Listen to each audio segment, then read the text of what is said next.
Hey, this is Christian and Dyke, and you are listening to one of the coolest podcasts that you can get online these days, and it's with Bob Bender on the business side of music. Success in the music business begins with a dream, a vision. This podcast will give you, the listener, the insight and tools to turn that vision into a reality. Meet the industry professionals who work day by day behind the scenes, helping to make those dreams come true. Welcome to the business side of music. On the show with us today is co-producer, co-host Vinny Ribas. Vinny started in the business when he was 7 years old, and without doing too much math, still been in it for 50 plus years later. His past and current experiences include full-time musician and a band leader for 20 years, played drums as well as keyboards and rhythm guitar. He's been a recording studio owner and producer, songwriter with Indy Cuts, an artist, manager, and coach, a booking agent for 20 plus years, entertainment director for the Nevada State Fair for 3 years, author of several music industry books and courses, as well as hundreds of published articles. He's a music conference speaker, consultant to the music industry-related businesses, workshop conductor and trainer, and founder and CEO of Indy Connect.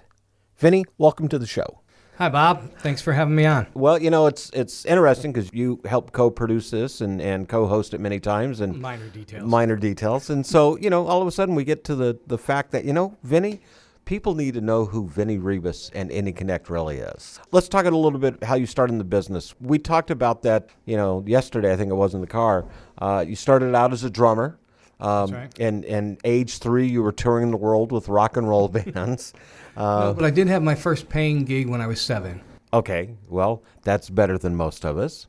What was that paying gig? I was playing drums in a band. There was a dad who had 2 kids. One played quarterbox and one played trumpet, and I was on drums, and the dad was on saxophone. Okay, I have to ask, what's a quarterbox? It's an electric accordion. They're not all electric. Yeah, okay, gotcha. Well, hey, look, a paying gig's a paying gig. From there, you went on and wound up playing guitar, I understand, and keyboards, and did the Holiday Inn circuit? Yeah, I played drums for a long time, and then drum machines came in and started taking over. And in order to really keep surviving and working full time, I had to, do something different. So I picked up, I had been playing a little bit of rhythm guitar, but then I picked up keyboards. Because, drum machines sound so realistic and authentic. Absolutely. Yeah, absolutely. Yeah. You come to Nashville, Tennessee, you create this company, Indy Connect. And, what a lot of artists and entertainers, musicians, songwriters don't know about the business, that's what Indy Connect is here to help. Right. I mean, in between the two, I was a full-time musician for a long time. At one point, I was working with a booking agent, and he wasn't booking me enough, so I complained, and he said, come work in the office. So I learned how to book. And then when he got out of the business, I ended up starting my own booking agency. So I was booking for about 20 years. I was also managing artists back then. I was the entertainment director for the Nevada State Fair. I had my own small recording studio. I was producing, I was songwriting. So, I mean, I'm 63, going to be 63 in a week or so.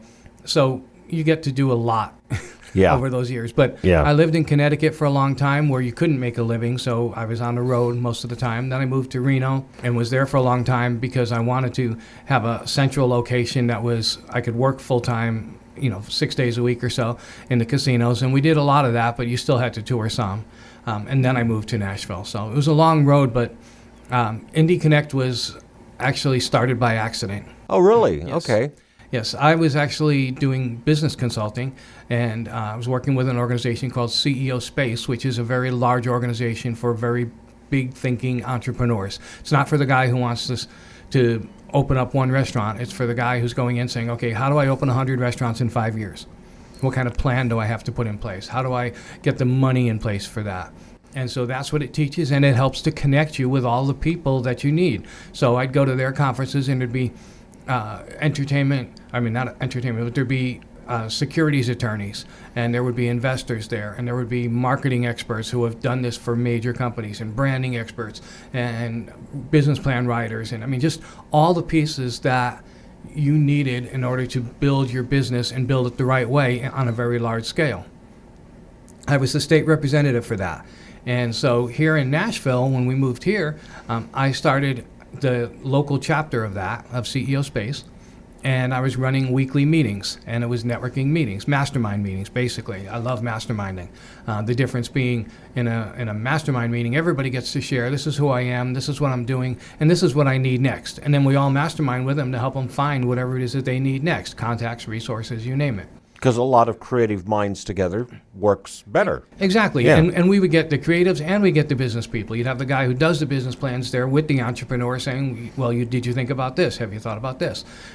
And so it worked wonderfully. And but what I found was that I was getting a lot of musicians coming because they don't really fit in like a chamber type of meeting, Chamber of Commerce.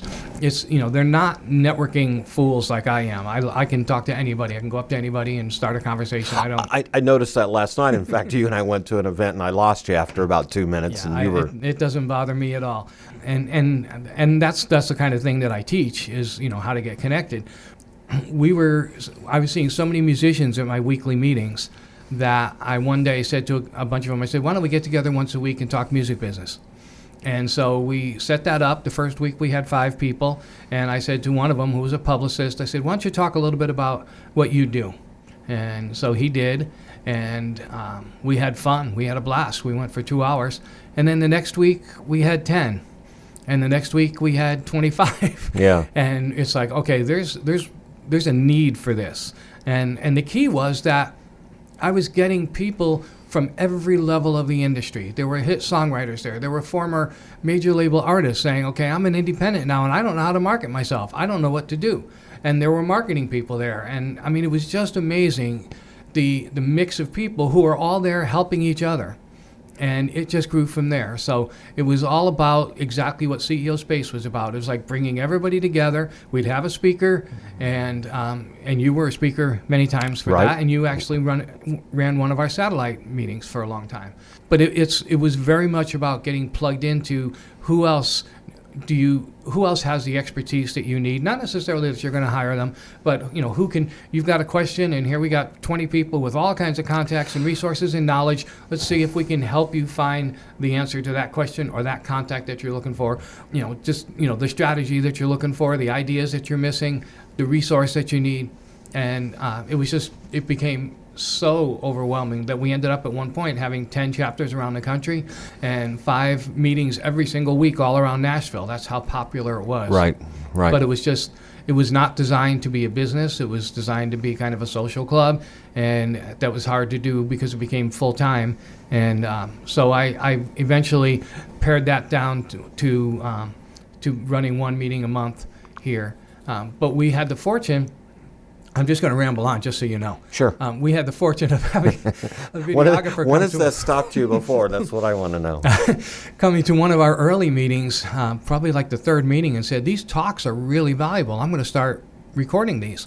So he brought his video stuff in, and he recorded over 100 of our meetings with these incredible workshops. There were 45, 50-minute workshops, sometimes longer, and incredible people. I mean, when people like Pam Lewis, Garth Brooks' former manager, calls you and says, I'd like to come and speak. And the president of GAC, Great American Country, calls and says, I'd love to come down.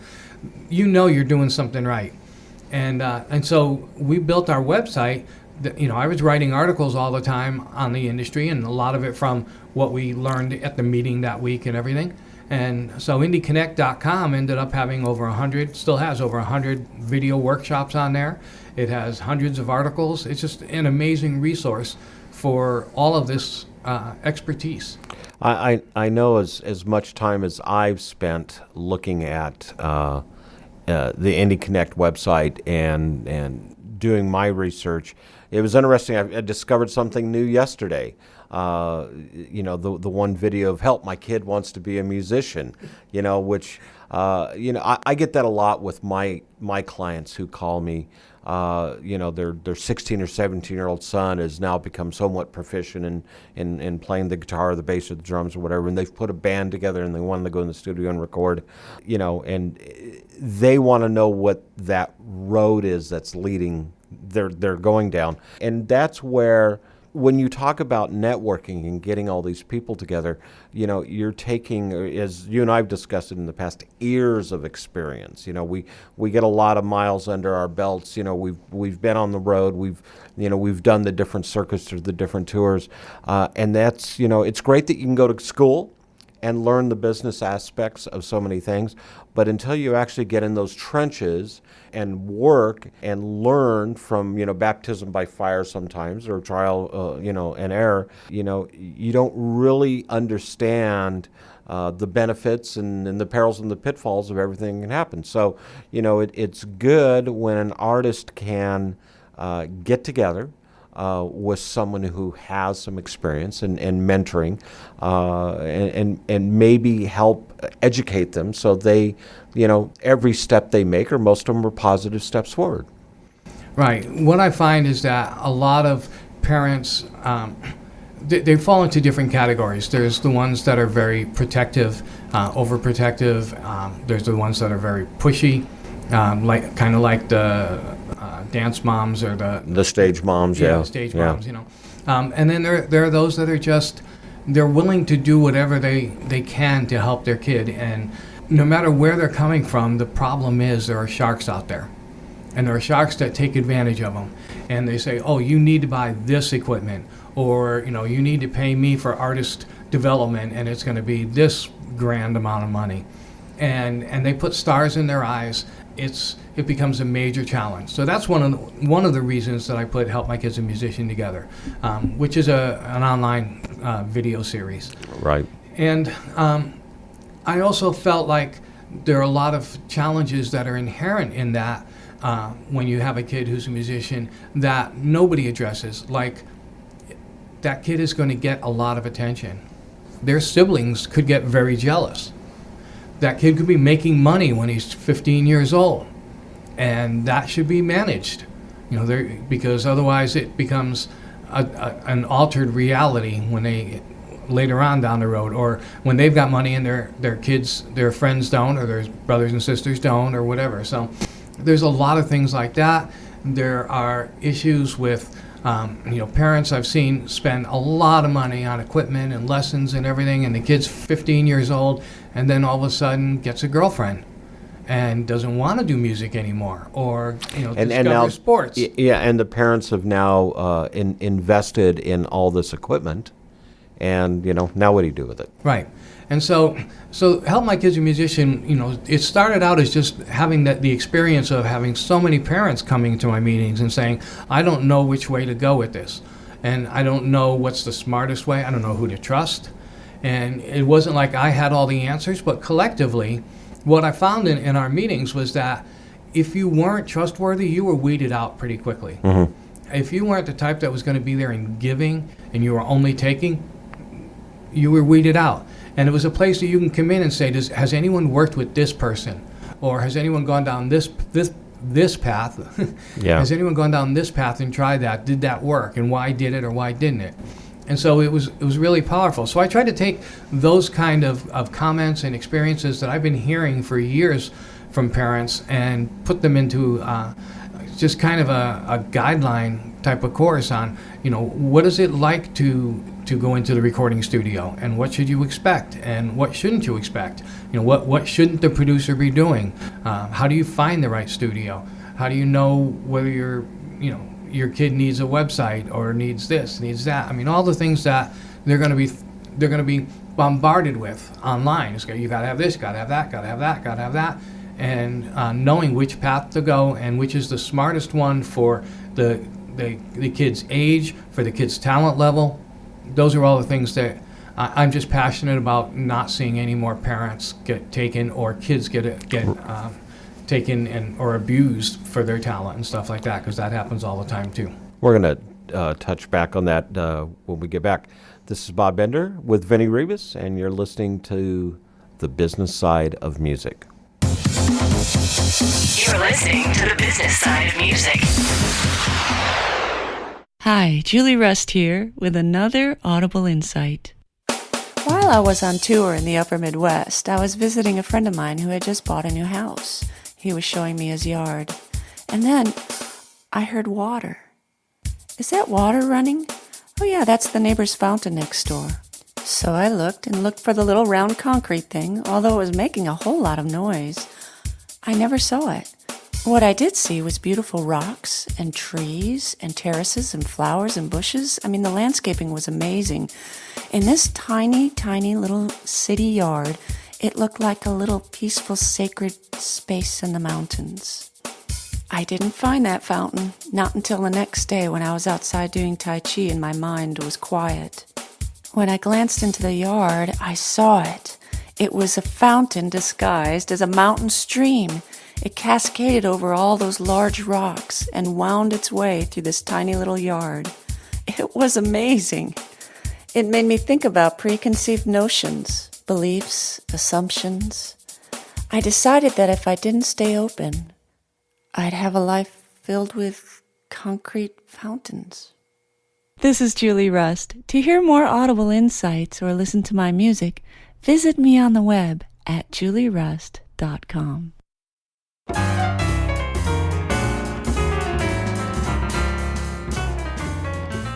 Fame Music Radio, serving up a potpourri of independent music to every nook and cranny throughout the internet universe.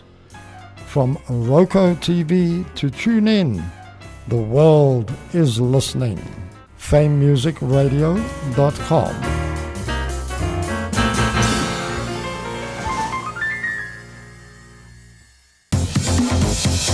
You're listening to the business side of music.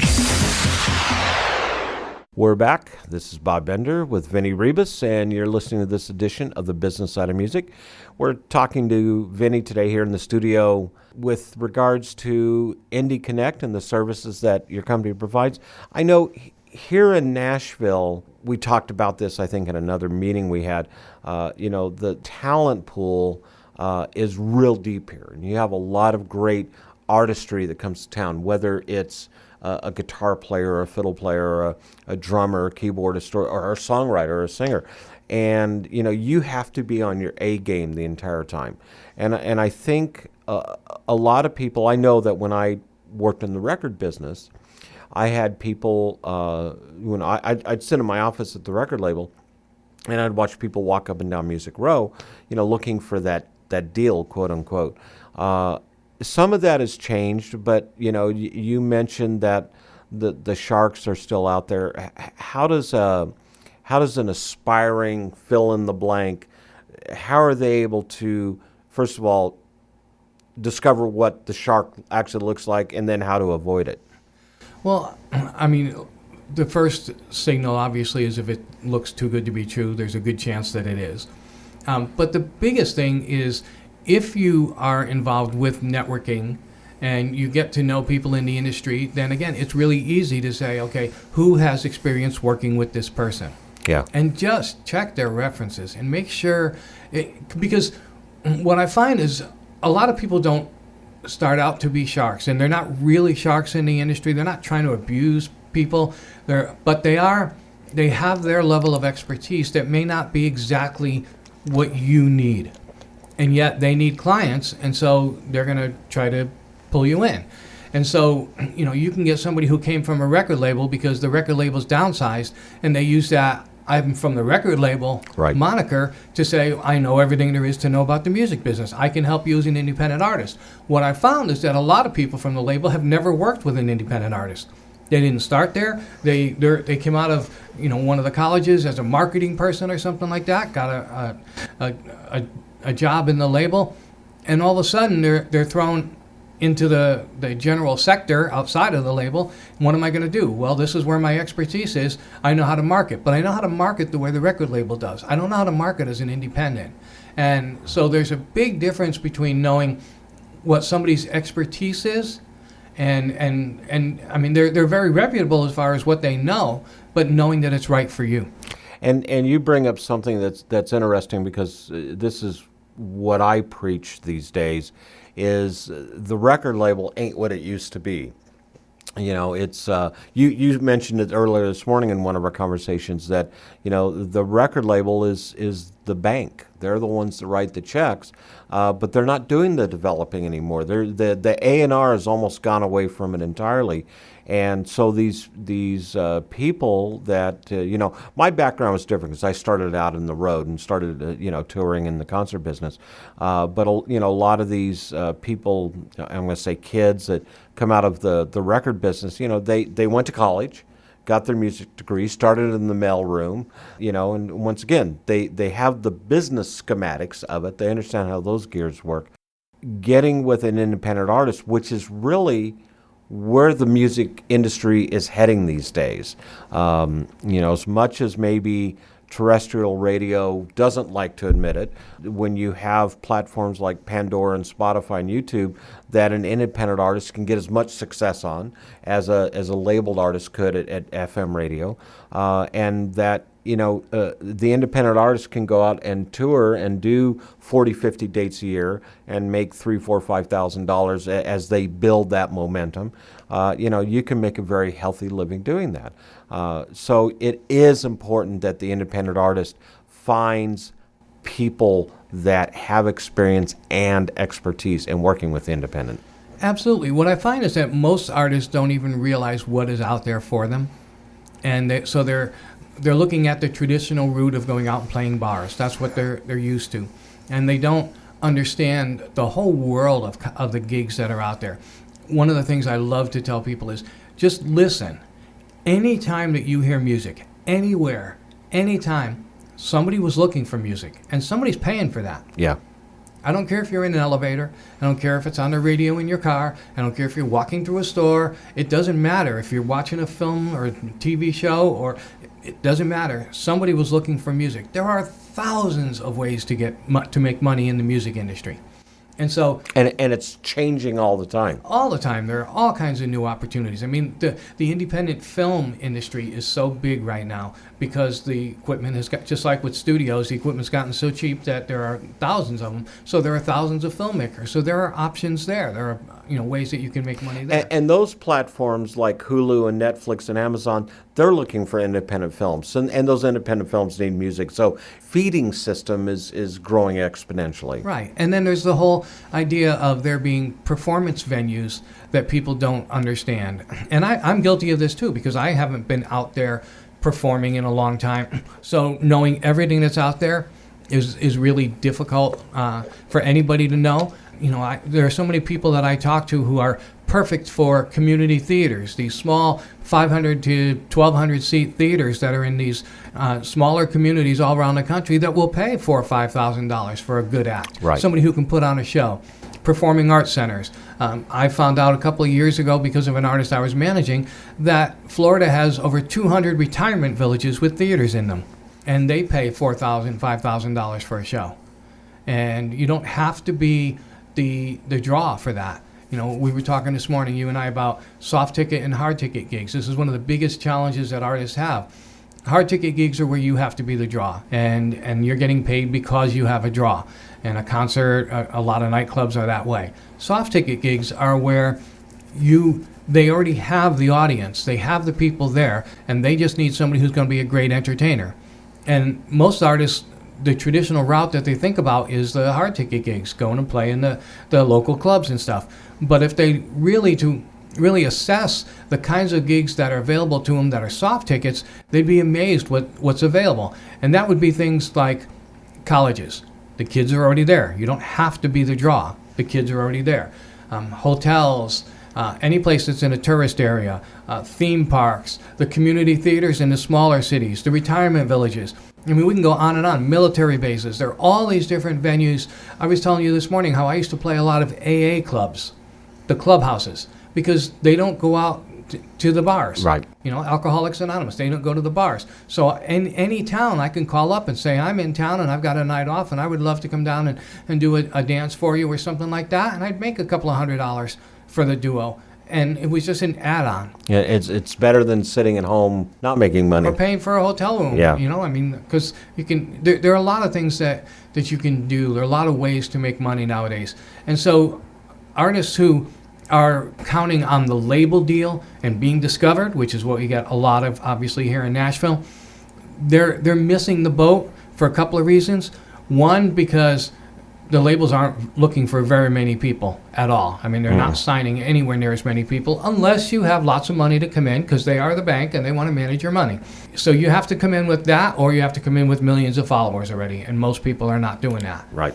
And then the other side of that is, if you were to go to a label and say, I want a deal, and they said, you're great, what they're going to want from you is complete control of everything, because you don't have anything to bring to the table but a little bit of talent, where there's thousands of people here that have talent. It's that deep pool once again. It's that deep pool. Yeah. So what you want to do is build your independent career to the level where you don't need the label.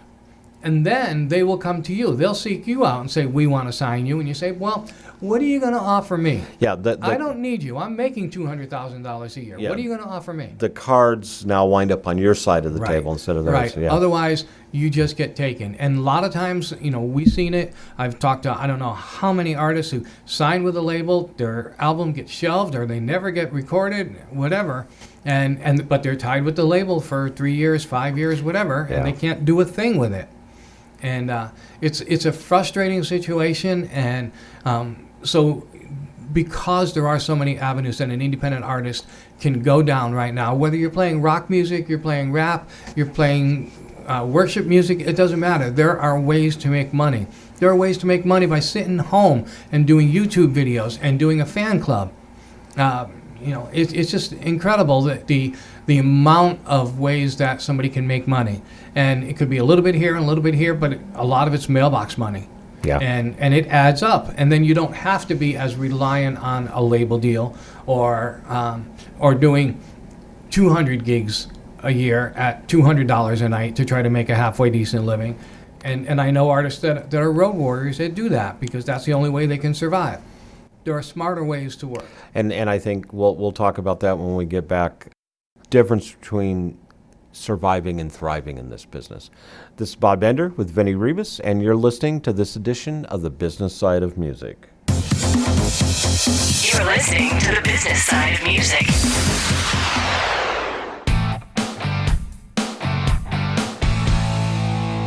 Hi, this is Vinny Ribas, the founder of Indy Connect. Our goal is to ensure that you have the knowledge, the tools, skills, resources, and connections that you need to develop a profitable and long-lasting career in music. One way we do this is through these Business Side of Music podcasts. I'd also like to invite you to check out Indy Connect magazine, our free multimedia online publication packed with practical interviews and advice from music industry experts. Go to www.indyconnectmag. That's www.indyconnectmag.com. Let us walk with you and guide you every step of your musical journey.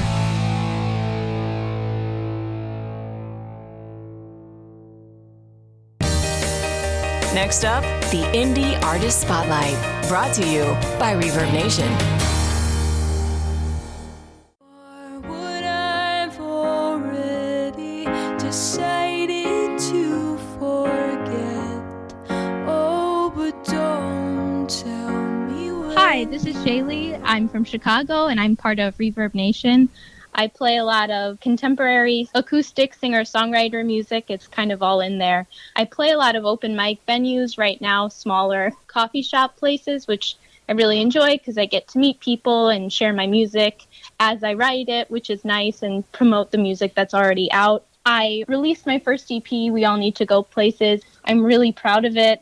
I wrote, played, and recorded it all in my living room. So it was a project kind of centered around self-reliance and doing things on my own and discovering things that I could do on my own. So that was really special. And it's 4 songs. Most of them are about navigating what it means to want to go somewhere without really knowing how to get there yet. And that's kind of why it's called We All Need to Go Places.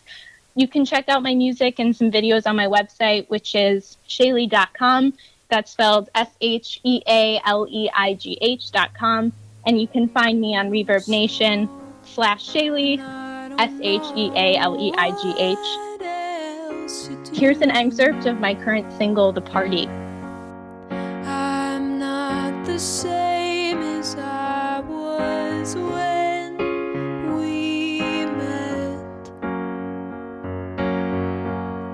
You are what I've already decided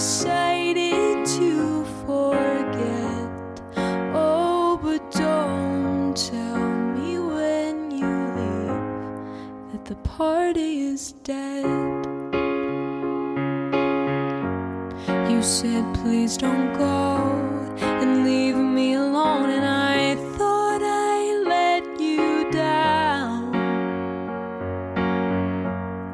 You're not my fault, and I don't need to talk to know you. This is Shaylee, and I'm part of Reverb Nation. I'm not the same. You're listening to the business side of music. This is Bob Bender with Vinny Ribas. You're listening to this edition of the Business Side of Music. We left off with the difference between surviving in the business and thriving in the business, and that's really where your expertise can come in with consulting. I think that's where I kind of shine. And the difference between the two is living paycheck to paycheck versus knowing that the money is coming in. You've got mailbox money coming in. You've got more than enough money coming in. You've got gigs that are paying you well enough that it makes it easy to go and do them. And you're not killing yourself doing it. You're not having to be on the road all the time if you don't want to. Some people love that. Some people, you can take a cruise ship job and make halfway decent money just being a musician, being a piano bar player, make $3,500 a week, be gone for 4 months at a time. If that's what you love, you don't have any expenses. You get to see the world. Right.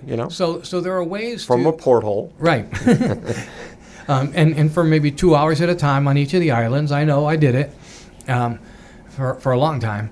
But, there are so many options for musicians that when they pigeonhole themselves into this is the route that I want, and they're not looking at all the different options, then they end up working paycheck to paycheck. They end up taking whatever gig they can, no matter how much money it is, just to be able to put the gas in the van. To survive. On. Yeah. And there's a difference between that and having a plan that says, in 3 years, this is where I want to be, and this is how much money I want to be making on a regular basis, and I only want to be traveling this much, and I only want to do this many gigs because I want to be home with my family, and I want to play this size audiences. I need to make this much per gig.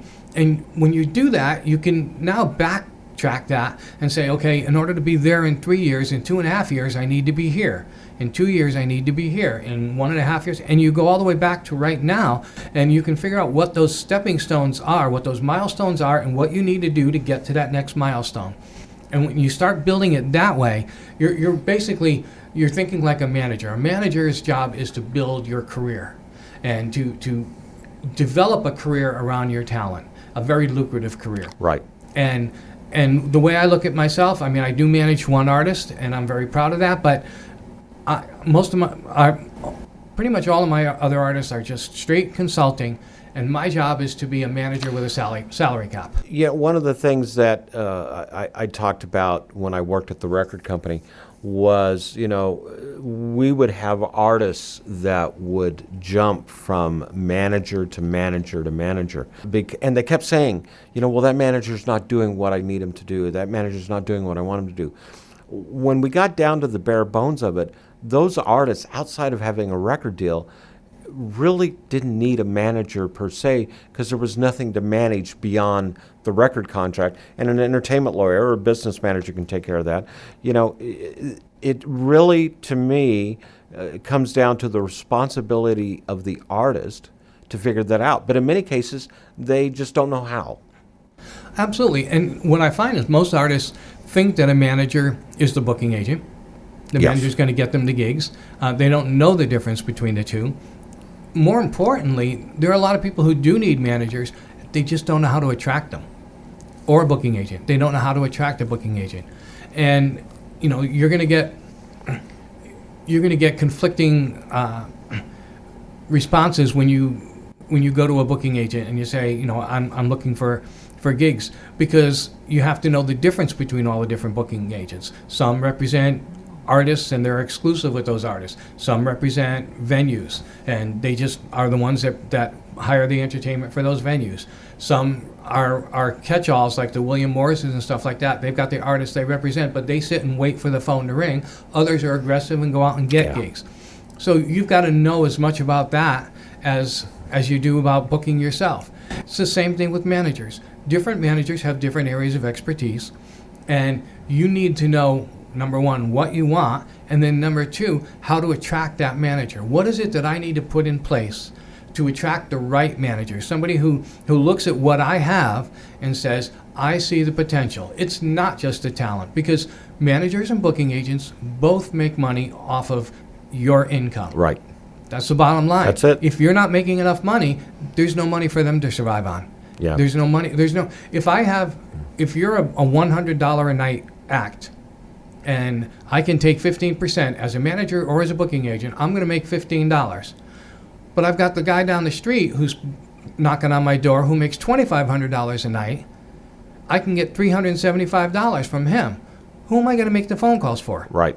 Yeah. So this is where the artist has especially that $100 a night artist, they got to step up. They got to step up their game, so they can get to that next step. Right, and there's two things that they can look at. Number one, what do I have to put in place that would make that manager recognize that I'm worth investing some time in, possibly. And with a booking agent, it's a different side of it. Booking agents are looking for one of two things. If they're the type that go out and get the gigs, they've got relationships with the fairs, festivals, clubs, whatever it is. They are basically saying, I need an act that I can sell. So I need either somebody who has a draw, or I need somebody who has an amazing press kit that when I play this for somebody, if I send them the video, they say, I've got to have that. And so you can attract the right people by having that in place. If you have a great video and a great website, and you present that to a booking agent who recognizes that and has the right venues for you, they're going to take you even though you don't have a draw. And it's the same thing with a manager. If you come in and say, this is what I've got in place, and so this is how marketable I am, here you can take me to market immediately. A manager might say, you know what, I can work with you because I know that in 3 months we're going to be making some good money. Or, you pay me, a lot of times this is the current deal is, you pay me $1,000, $1,500 a month for 3 months versus 15% of your commission, 20% of your commission, depending on what that manager wants. And so there are a lot of ways to do the deal, but if you don't know what to expect, then you get taken. And if you don't know how to prepare for that and how to attract them, then you never get any attention at all. And that's where you come in. It's exactly where I come in. I bill my services as preparing you to attract the right manager, the right booking agent, the right team members. I help you put that team together, whether you need an entertainment attorney, you need a publicist, and I don't use the same person for everybody, because one publicist is really great in country music but doesn't know how to be a publicist for the rap industry. Oh, and so absolutely. And it's the same thing with all the team members. So I like to consider myself, I call the company Indy Connect, because that's what I do. I get you prepared to connect with, and then I make the introductions to whoever it is that you need. But I won't do it before you're ready, because I'm not going to put my name, my reputation on the line to introduce you to a major manager or a record label or a major publisher or a hit songwriter who can co-write with you if you're not ready. If you're not ready, then it's my reputation on the line. Right. And I just can't take that chance. And you, as that person who has a reputation, is not going to be able to afford those opportunities too many times of having misfires. Absolutely. Yeah. Absolutely. Yeah. Again, you protect your relationships. That way, when I knock on the door, when I call an agent and say, I've got an act that I think you're going to like, they know, number one, the act is going to be good. Number two, they've got their promo stuff together. Number three, they're professional. They're not going to go and get drunk or show up late or whatever. They're getting somebody who I have vetted for them. There's a certain amount of consistency that they can expect. Absolutely. Yeah. So how does an artist find you? Well, the website is indyconnect.com, although you can also check out this podcast. There's a lot of episodes of this podcast, Business Side of Music. There's Indy Connect magazine at indyconnectmag.com. And you can just reach out to me through the website, and I return all calls. In fact, what I do is I offer half-hour consultations, free half-hour consultations to anyone who wants to schedule one. And we just kind of go through where you're at and see if there's anything that I can do to help you within the confines of that 30 minutes. And that consultation doesn't have to be in the office. So if you're listening, we have listeners in Ireland now. Sure. I mean, you can just do it over the phone or Skype. WhatsApp, you Gotcha. name it. I'm 63, but I'm hip, Yes, you are. Well, Vinny, thanks for being on the show. Thank you, Bob. Always a pleasure. If you're interested in learning more about our show, drop us a line at musicpodcast@mail.com. That's musicpodcast@mail.com. If you have any suggestions of persons or topics that involve the music industry you'd like to hear about on our podcast, please feel free to let us know. You can follow us on Facebook on the Business Side of Music podcast page. You can also find us on Twitter at Music Business Podcast. Also, if you're listening to this podcast through iTunes, post a review on what you think of our show. This is Bob Bender, and you've been listening to this edition of The Business Side of Music. The Business Side of Music is the creation of Tom Sabella and Tracy Snow and is produced by Bob Bender for Bob Bender Productions. Co-producer for the show is Vinny Ribas. The Business Side of Music is recorded at Music Dog Studios in Los Angeles, California and Nashville, Tennessee. Production sound designed by Keith Stark. Voiceover and promo by Lisa Busan.